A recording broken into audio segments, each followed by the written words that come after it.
For 5,000 years, this land, Egypt, and the epic civilization it gave birth to has been shaped by one thing more than any other. This awesome river, the River Nile.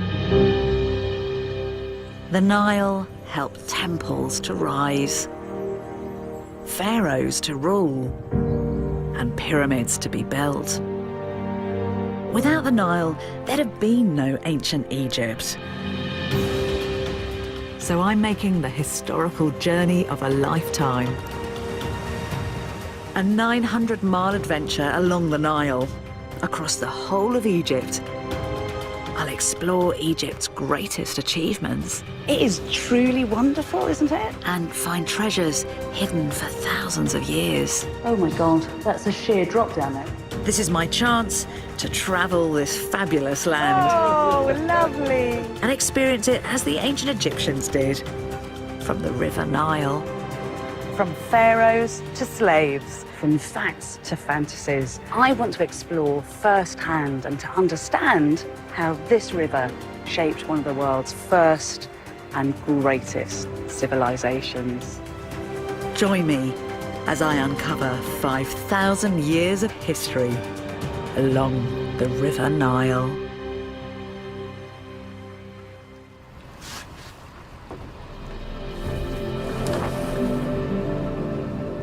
The pyramids and crowds of Cairo are behind me, and I've reached a stretch of the Nile that hides some of the river's best-kept secrets.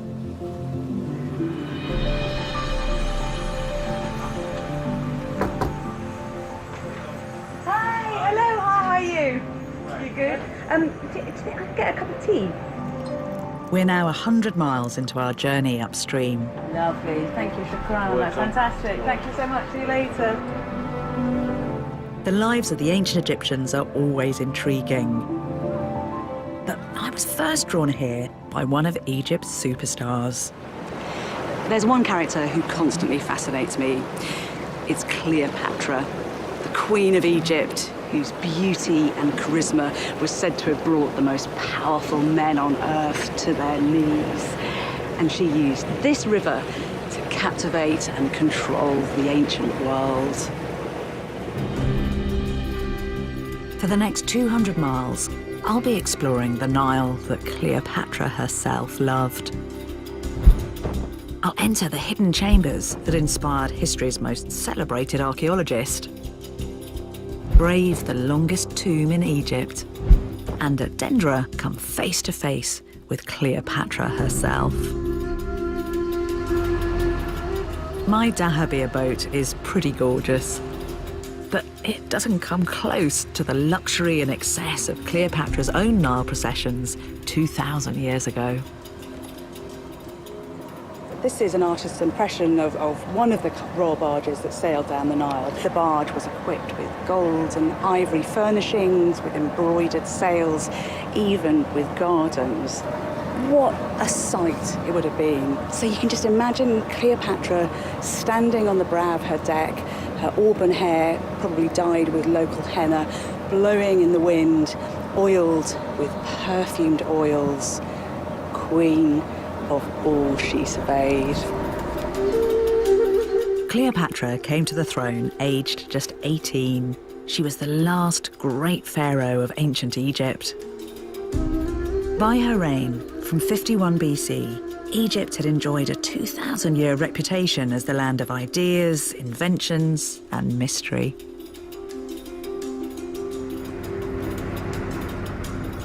And my first stop would have been a hotbed of activity when Cleopatra was in power. We decided not to take the easy tarmac road, but to go off onto the local road, which is great. I've left the comfort of my boat and I'm heading over the floodplains of the Nile Valley and out across the desert.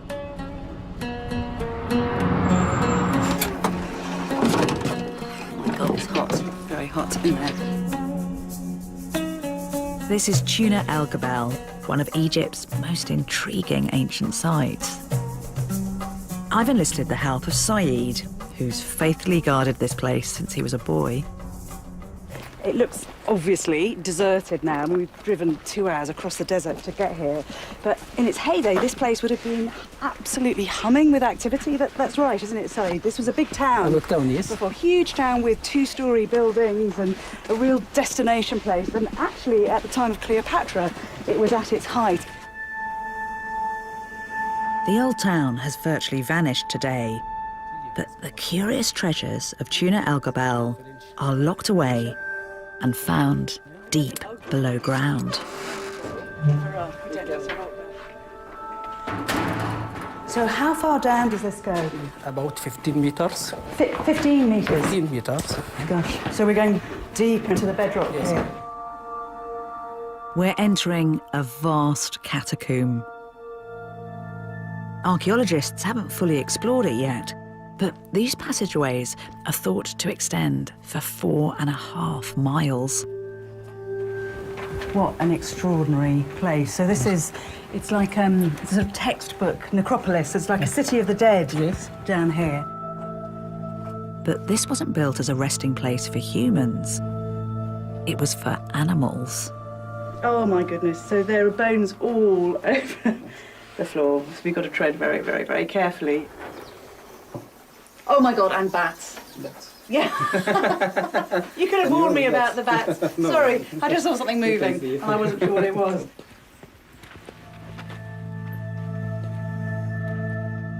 Originally, each of the animals here would have been carefully mummified, but precious few remain today.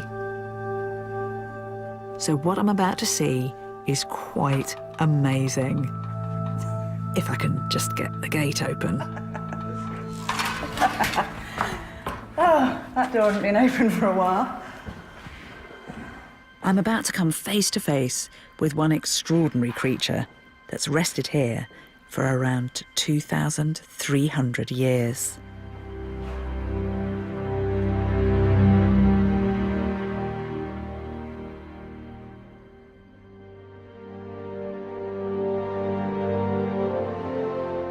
This is a slightly strange thing to see because there are so many fragments of mummies here, but what you've got is a mummified baboon. You can see the wrappings, and it's really unusual to have the skull open. It's slightly freaking me out the way its eye sockets are staring at me across 2,000 years. There were centres like this across Egypt, producing mummies of every animal imaginable, from dogs and cats to crocodiles. And Tuna El Gabel's speciality, the beautiful ibis.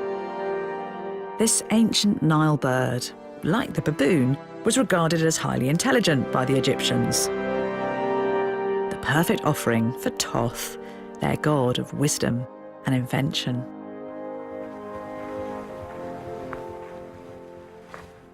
It does feel like a real privilege to be here, because originally only priests and the cult servants of Ibis were allowed down in the corridors of these catacombs. So you just have to try to imagine them in their heyday, lit with tallow light, soot on the walls and over the ceilings. And in every single one of these niches, a perfectly preserved mummy. And we think that around 15,000 new mummies were dedicated every year. So that means there'd have been a total of 2 million here. The reason it was so popular is that people really believed that this was a way that they could communicate with the gods. Some brand new research suggests there's a twist in this macabre tale. There have actually been some x-rays done of some of the animals that were mummified. I don't know if you can see, it's often quite hard to read this, but by looking inside we know exactly what kind of animal was being wrapped up. Here's a dog, and this is an ibis. You can see that amazing curved beak coming down. The bird is wrapped very tightly up. But then there was a surprise with quite a few of the mummies that when they did the x-ray, you can make that out, you can see actually there isn't an animal inside. What there is padding and stones and mummification wadding. So it's almost like a kind of, I can't can't really say fake, but a pretend mummy. Pretend or not, though, the fate of most animal mummies has sadly been the same. And responsibility for that stretches back home to Britain. When lots were discovered in the 18th and 19th centuries, because they're made of organic material, they were actually shipped out of Egypt to Europe and the UK and ground down and used as fertiliser. And we've got one account of 20 tonnes worth of cat mummies being used as fertiliser when it was brought into Liverpool in the UK. The ancient Egyptians would have been horrified at this act of destruction. The scale of animal mummification shows how much this strange ritual mattered to them. So my next step is to better understand the mechanics of how mummies were made. And a warning, it's not for the faint-hearted.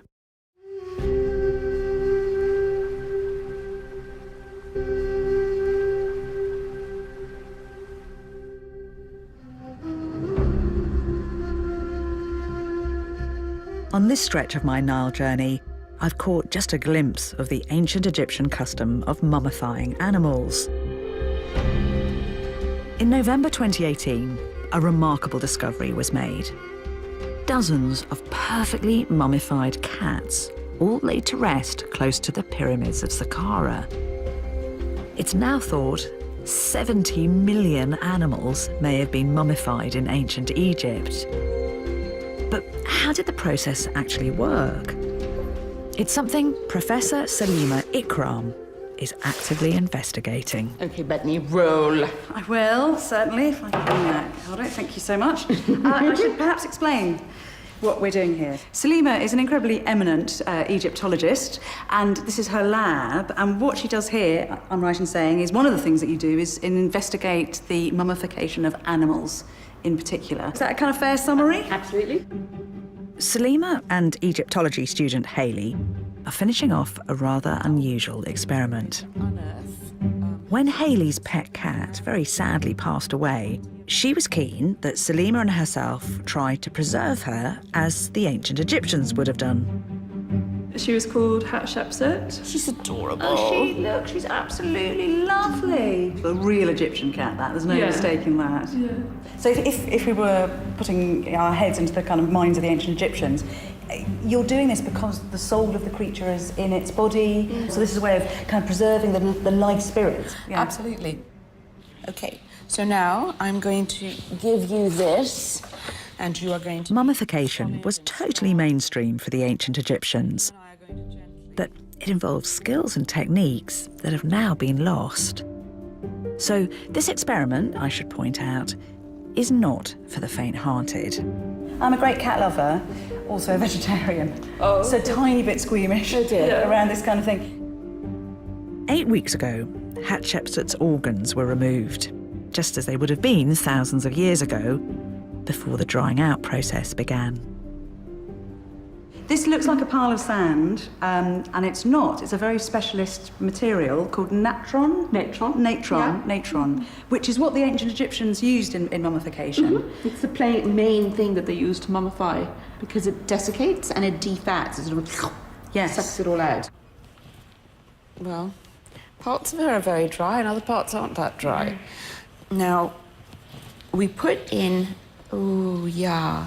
Oh, golly. I just got a waft of dead cat. Oh, no. For the first time in my life, I'm preferring the smell of plastic laboratory gloves. Mm-hmm. What's that in there? That's a natron bag. You put it inside to suck out the wetness. Yeah. Any remaining moisture could lead to rotting over time. It's fair to say our skills and techniques have a way to go to match those of the ancient Egyptians. Now, this is some resins, just like this stuff here, and it's that frankincense. Yes, smells lovely. Mm-hmm. And that's been boiling up gently with some oil. So we're going to put some into the body cavity. Right.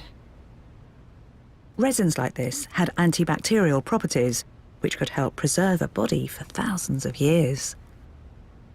It smells amazing because there's frankincense in there. Yeah. It smells like we're in a church at Christmas time. Yeah. Isn't it? Okay, now what we're going to do is, I think we can start to wrap. Lovely. Each limb of the body was individually bound in linen. This is an awkward angle. Yeah. And I'm not entirely sure how I'm going to deal with it. And we use the resins also to hold it down. Doing this must give you huge respect for those embalmers and mummifiers of antiquity. They must have been astonishing people and really very clever chemists to understand what they were doing and how it affected the body and how amazingly effective really it was.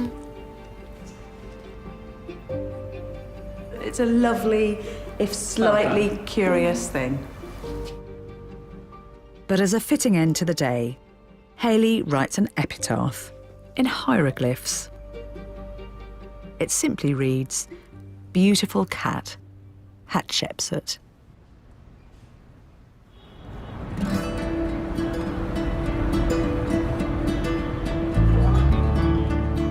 Here in Egypt, the heat can be so intense, the cooling waters of the Nile often look pretty tempting.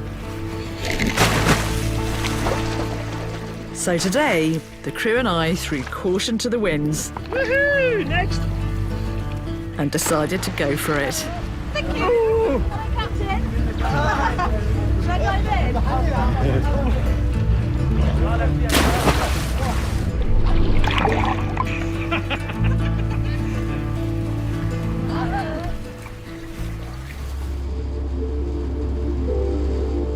We're now 180 miles south of Cairo and heading towards another part of the Nile Valley that very few people reach. It's a spot that first inspired the world's most famous archaeologist. You probably all know that Howard Carter discovered the tomb of Tutankhamun in 1922 and kick-started a whole new wave of Egyptomania. But Carter actually first came here to Egypt when he was just a teenager.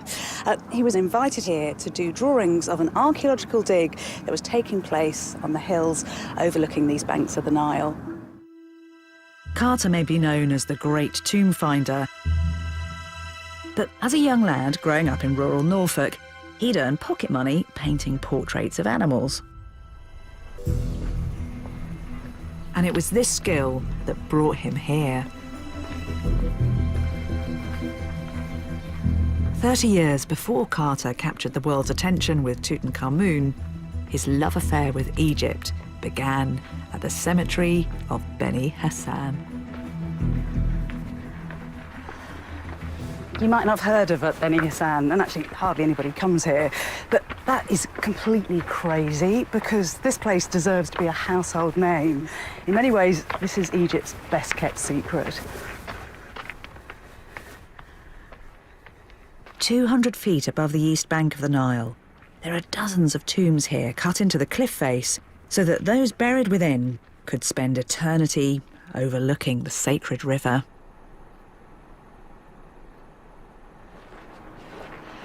It's really thrilling coming here today, and you can only imagine what it must have felt like for Howard Carter. He was only 17, and he'd been brought up in damp, rainy England. So all of this must have felt like a kind of desert wonderland. Salam, hi, morning. Hello.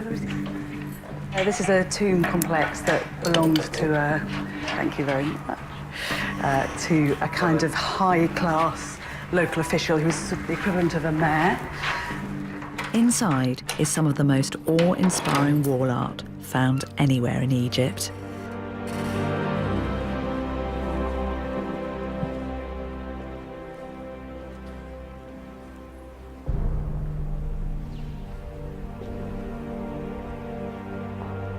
And when you come in, you can understand why the archaeologists needed an artist's help. So just look at these paintings.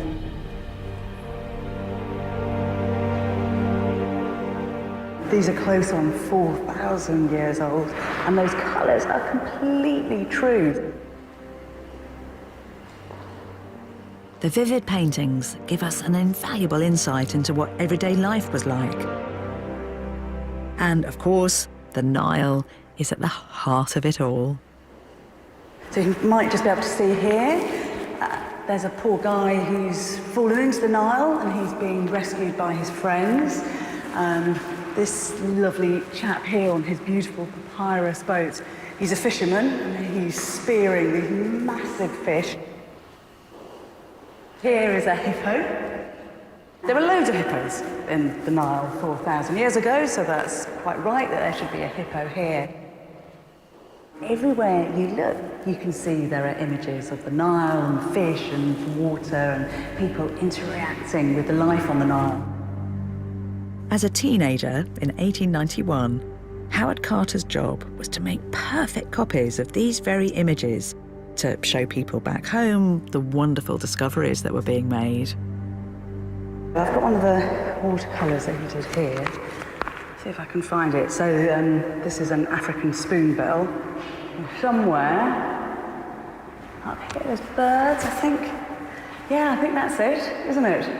So this is the watercolour that Howard Carter did. I mean, just imagine how exciting it would have been for him. He's 17 years old and he's come here. We know he's sleeping in here overnight, and at dawn he gets up and gets his paintbrushes out. Amazing.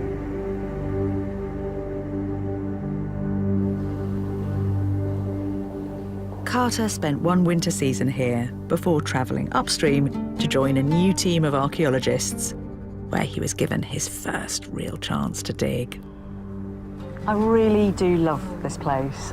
Not only does it give us the most amazingly vivid details for ancient Egyptian life, but it inspired a young Howard Carter to become an archaeologist who would go on to make one of the greatest discoveries in the story of Egyptology, which means we can all share his passion and his discoveries today.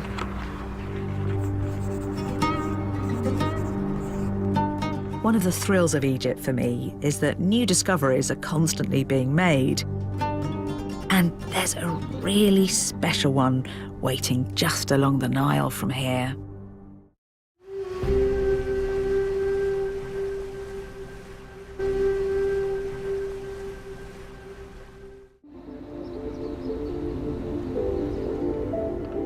I'm travelling the Nile to understand how this river shaped ancient Egypt. But a slow dahabeah cruise isn't a bad way to discover modern Egypt too.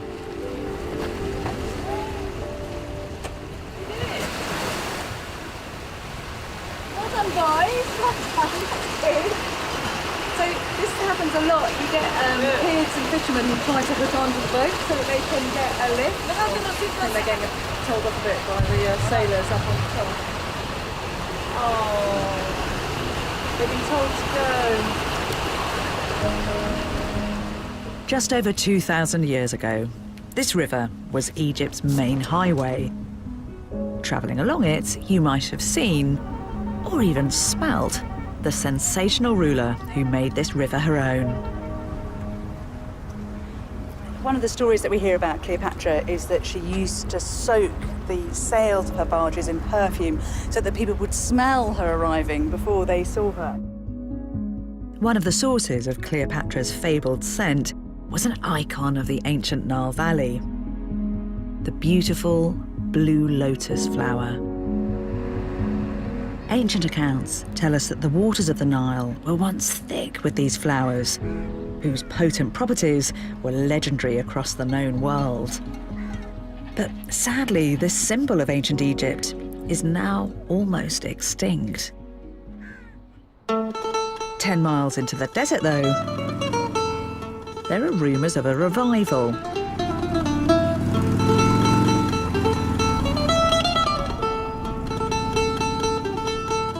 Locals are always keen to help, and I've hitched a lift with Ahmed and his motorbike to meet a living legend. Oh, thank you so much for the lift. Oh, excuse me. Thank you. Shukran, thanks for the lift. Thank you, take care. There are ancient cities up and down the Nile that specialised in perfume production, and I've just been told that there's one very brave, independent woman who's trying to revive that ancient tradition by herself here out in the middle of the desert. Hello. This wonderful oasis is the passion project of Dr. Mirvat Nasser. Hello, you made it. I did make it, my gosh, properly across the desert. I didn't realise you were quite so remote, but what a little bit of paradise you have here. For 6 years now, Dr. Mirvat has been trying to bring the magic of the Blue Lotus back to Egypt. I managed in the end to find the bulbs, and I grew the bulbs, and it's here we are. Why were they thought of as special flowers? One of the creation myths in ancient Egypt is that life came out of a lotus flower. It opens up by sunrise, and then it closes down and disappears into the water by sunset.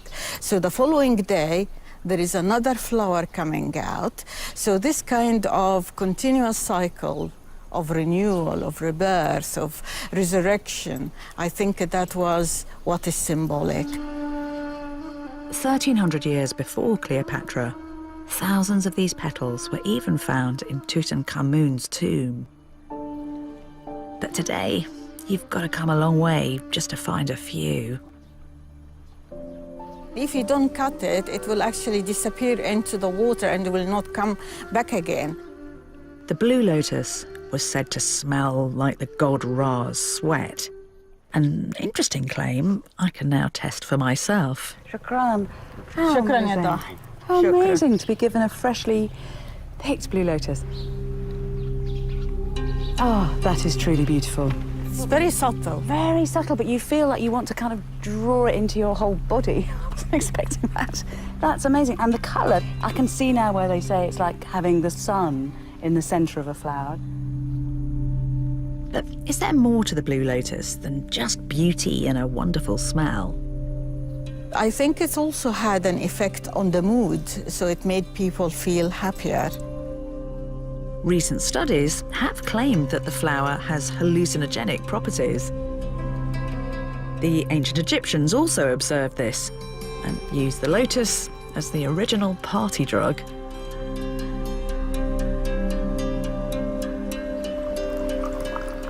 But I can tell you, it also makes a rather good cup of tea. Oh, it's so lovely. And we know the ancient Egyptians turned the petals into a highly fragranced oil. It's tragic that this enchanting flower has almost entirely gone from Egypt. But if Dr. Mirvat has anything to do with it, it might just flourish here again. When you study the ancient Egyptian world, you always hear about the popularity of perfumes, and there was one that was actually called the Egyptian. And I have to say, as a historian, I've always been really cynical. But you know what? Coming here and being on the boat for weeks, it is very drying for the hair. So this beautiful little gift of lotus oil I've been putting on my hair, so I now understand what those ancient Egyptian women went through, and lotus oil is definitely the solution.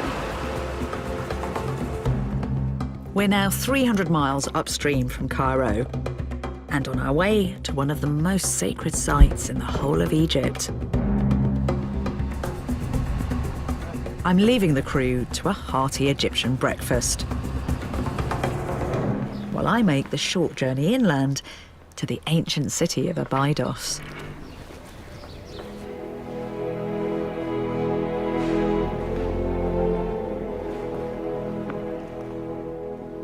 This has been a place of pilgrimage since the very dawn of this civilization. 5,000 years ago, when the kingdoms of Upper and Lower Egypt were first united the length of the Nile under one pharaoh, Abydos was the center of this new superpower.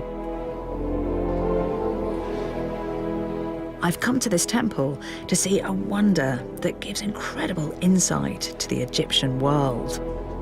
A chronological list of 76 pharaohs.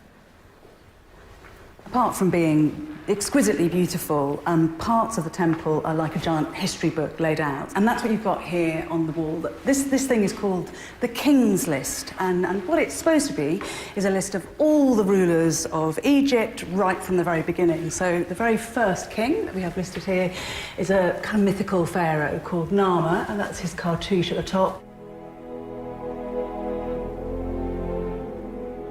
The King's List is the ancient Egyptians telling their own story. In fact, it's the sole source we have for many of the pharaohs and their families. Actually, it's interesting because not all the kings are listed here. It's really history that's been censored. So there are some whole dynasties who are left out. Tutankhamun, for instance, appears nowhere on this wall. There's one particular guy that I'm interested in where he's here. It's obviously not the most beautiful one on the wall. There's a gigantic gash in the middle of it, but this is Pharaoh Senusret III. And there is a particular reason why I want to get to know Senusret better, because I've just been invited to go into his tomb. Though he isn't a household name, Senusret III ruled 3,900 years ago. His tomb is found on the outskirts of Abydos.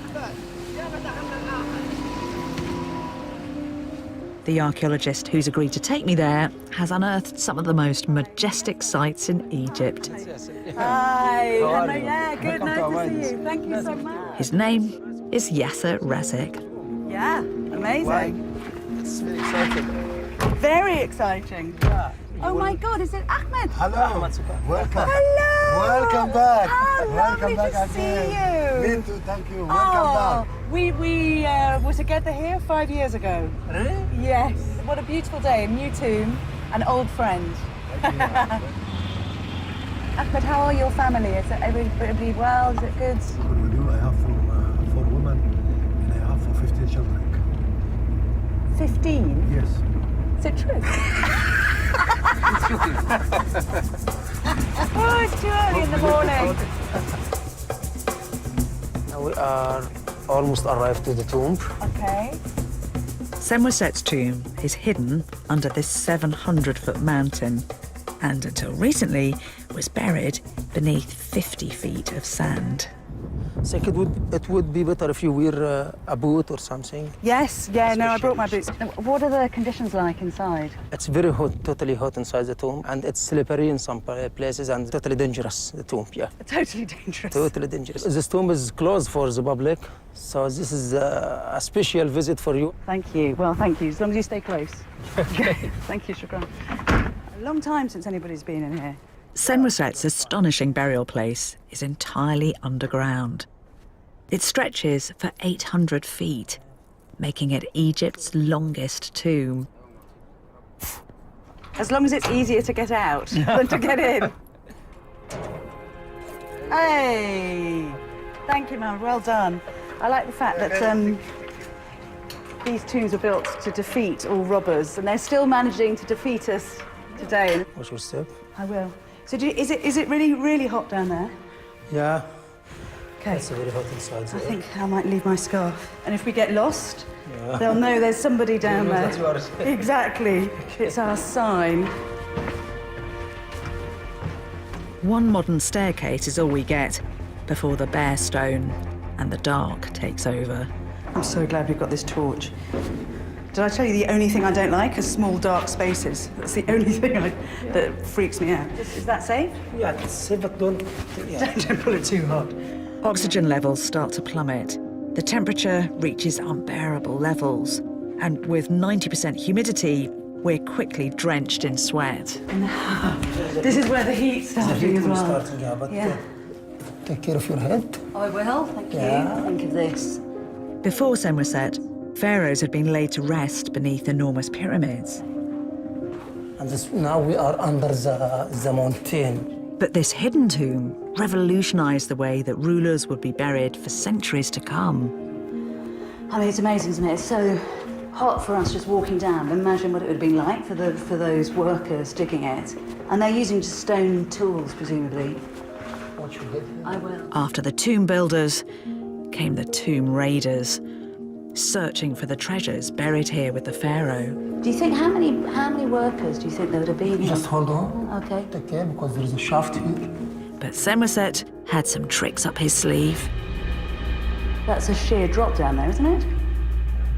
We are above a shaft built specially to trick the robbers. Oh my God. So once the robbers arrived to this place, they found that this part is closed by a block of stone, Right. telling that there is nothing behind.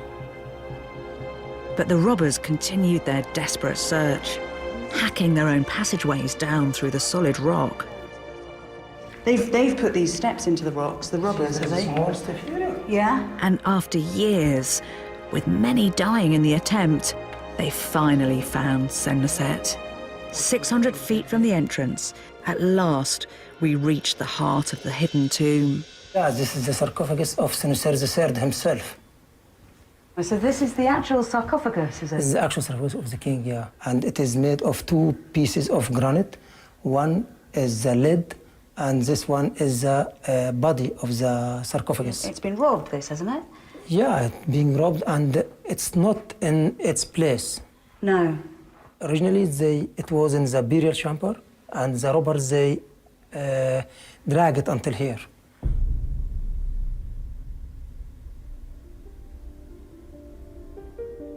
The robbers had to shift aside massive granite blocks weighing up to 60 tons each to reach the treasures down here. Gold, perfumes, even a boat was buried with the almighty pharaoh. But all that remains now is his empty sarcophagus. So where's his body? Robbed. Just gone. Robbed. Like so many of Egypt's rulers, we no longer have his mummified body or any of his treasures. But we do now know that Samoset was the first pharaoh to take these extraordinary measures to hide his final resting place. Listen, I owe you such a debt of gratitude for bringing me down here, even though we've nearly died You are the most welcome. in the attempt. But do we know the way back? Yes. After you. Thank you. It's time for me to continue south. I'm leaving Samoset 1,500 years behind to go in search of Egypt's last great pharaoh, the mighty Cleopatra.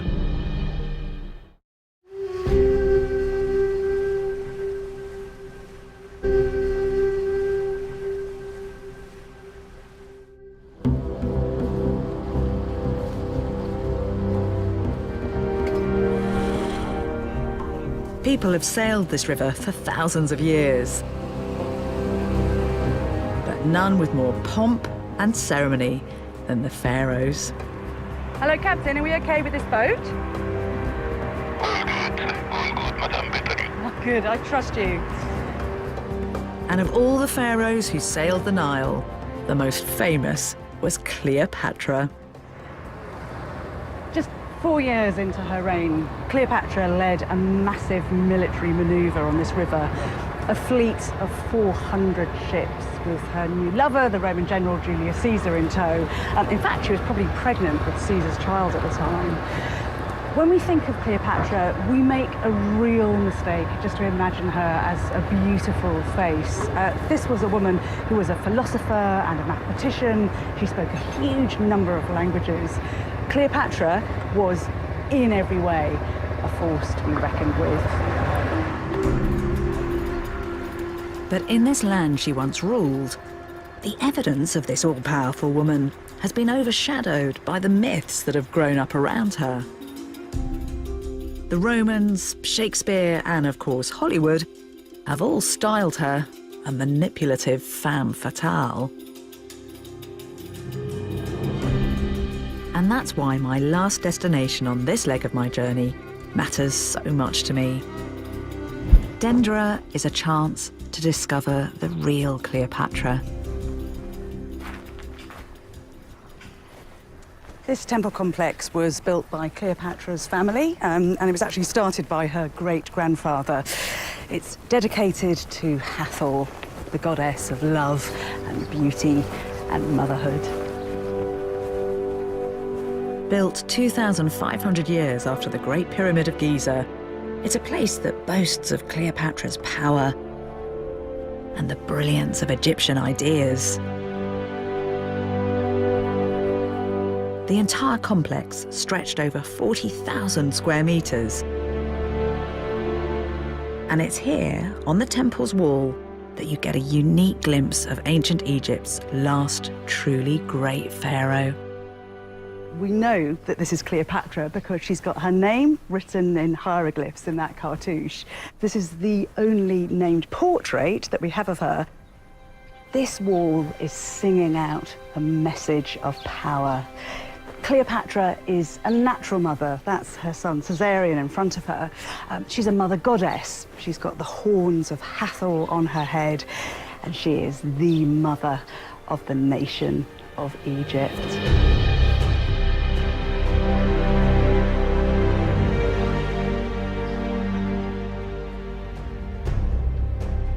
Once you go inside the temple she helped to build, you really begin to get a feel for the woman behind the legend. A queen more obsessed with mathematics and philosophy than seduction. On the ceiling is a scientific wonder, the story of time itself. And its legacy is still felt every single day. So here you have the journey of the moon through the night. And then across the central corridor, over there there's the sun, making the sun's journey through the day. And of course, this being Egypt, the sun is traveling in one of those flat-bottomed Nile barges. Up there are the stars, and they've been carefully mapped to prove that there are 12 hours in every night. And then at the end, you've got the 12 months of the year, represented by astrological signs very similar to the ones that we have. So there's what we'd call Taurus, the bull, and Pisces. What the ancient Egyptians did was to jigsaw puzzle together all this information. So the movement of the sun and the moon and the life cycle of the year with the annual flooding of the Nile and their mapping of the stars. And they came up with a new system of time. It was the ancient Egyptians who decided that the year should run at 365 days. When Caesar heard about this revolutionary reading of the cosmos in Egypt, he was blown away. He adopted these Egyptian insights and rolled out the Julian calendar across the Roman world. That notion stuck. So the rhythm of all of our lives in the modern world is dictated by an idea that was dreamt up here. With the rising superpower Rome as her ally, and Caesar the father of her newborn son, Cleopatra must have felt unstoppable. It's said that here at Dendra, she climbed up to the roof of the temple when the moon was full to give thanks to the gods. So you have to imagine Cleopatra coming up here, her skin rich with frankincense and myrrh and lotus oil, crowned with those sacred horns of Hathor, celebrating her success and the successful birth of her son Caesarion. A woman physically on top of the world.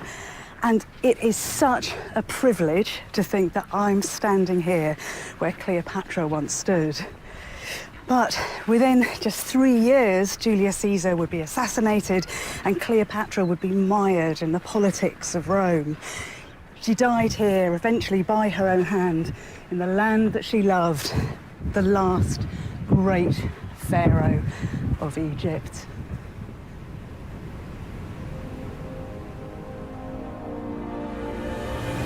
Wait, no! Oh my God! Next time, No, I think I've got to buy it. my Nile journey brings me to the wonders of Luxor. I'll come face to face with Tutankhamun in the Valley of the Kings. This is what a royal tomb really should look like. And I'll board the steamship that inspired Agatha Christie's Death on the Nile. at all that wonder is same time next Friday when the new series continues. And tomorrow night at 7:05, director James Cameron attempts to make a dream come true in brand new Hunt for the Lost Civilization of Atlantis. Next tonight, using state-of-the-art technology, the story of a mega volcano brewing on a ring of fire and draining the Pacific.